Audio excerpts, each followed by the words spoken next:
আমাদের মাছে ভাতের বাঙালিদের একটা মাইলস্টোন মাছ কি জানেন? কাতলা, যার বিজ্ঞানসম্মত নাম কাতলা স্কোয়ার, মানে কাতলা কাতলা। ছোটবেলায় পড়েছিলাম, তাই না? যে কোনো আমিষ অনুষ্ঠানে গেলে আর কাউকে পান বা না পান, এই ভদ্রলোককে বেশিরভাগ দিনই পাবেন।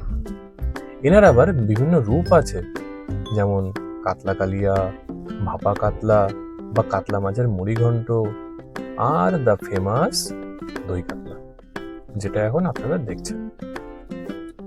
না না না না, আমি একেবারেই রেসিপি বলতে আসিনি, ভয় পাবেন না, পড়াশোনা বাদ। আমি এসছি এই ভদ্রলোকটিকে সাথে নিয়ে আপনাদের সাথে একটু ইয়ার্কি আড্ডা মারতে। আর রেসিপি রেসিপি আপনি হাজারটা পেয়ে যাবেন। তো গল্পে আসা যাক। জীবনে প্রথমবার যখন এক বিয়ে বাড়িতে দই কাতলা নামক ব্যক্তিকে আমার জিহ্বার সাথে পরিচয় করালাম, সেদিন কাতলার গায়ে টক টক গন্ধ বলে রিজেক্টই করে দিল।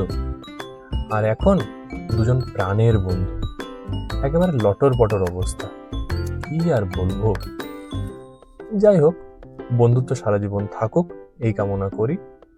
আর কারা কারা আমার মতো এই ভদ্রলোককে খুব ভালোবাসেন সেটা কমেন্ট করে জানান, ঠিক আছে? এক্ষুনি জানাবেন কিন্তু, না এক্ষুনি না, পরে জানালেও হবে। আর লাইক, শেয়ার এবং সাবস্ক্রাইব কিংবা ফলো এটা একটু করে দিন, এতে মোটিভেশন বাড়ে আর কি। Thank you so much.